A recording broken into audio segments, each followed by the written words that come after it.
calendar tutorial on doing some of the different things that we need to do for your particular church services. I'm going to scroll down to Divine Service and we're going to click on it and we're going to edit it. And again, you'll notice all of the breaks on there for what I talked about last time.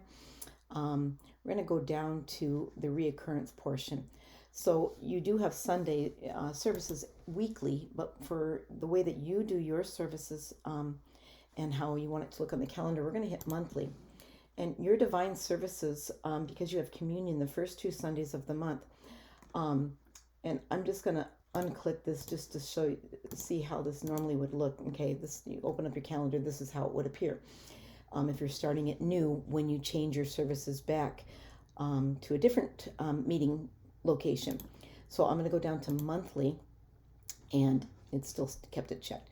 But your divine services are the last Sundays of the month, where you have your communion services the first Sundays of the month. I have this set to reoccur until June 5th, and that must be a date that I got from you at some point when it changes. If that's wrong, we can change that, but that's what I have listed on here, that you meet at these other buildings, the First Shell Rock and Somber, up through June 5th. If that's wrong, let me know and we can go through that. We're not excluding any dates at this time, but I just wanted to show you this business here.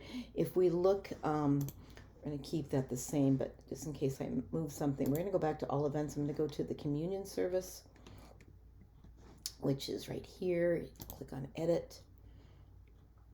And we will go down, and there will be one this Sunday, so that's what it looks as the start date, even though it's been up there for a while.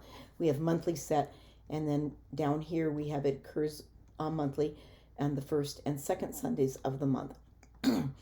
Again, if there was some reason that you wanted to exclude a date, this one I don't have a reoccurring date until, which is fine.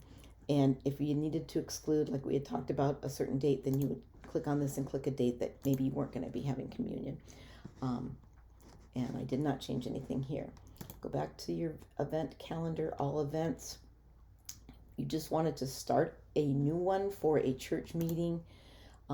You click on that, you add your name, you go down here, you add a date, you click one of the categories, if it was for a certain meeting, a pastoral meeting, a Winkle outreach event or something, you would click on that. You could hit select a featured image, and it would take you to all of the images that are uploaded. Start date. You don't have to ever hit the end date unless it's something that's going to be like for a week long. Just by you putting in this date, well, that's past already, so let's pick a date in the future. You don't have to hit an end date. You don't have to put the start and end times, because they don't appear correctly on the page how we want them to appear. If it's just a one-time meeting, then we'll leave it like that. If it wasn't a one-time meeting and you wanted it to appear monthly, then you could say that, we have it on a specific, it's always on the second Tuesday or the fourth Tuesday or something, then you certainly could select that as well. But if it's just a one-time meeting, then it would appear like that. And then we would hit publish.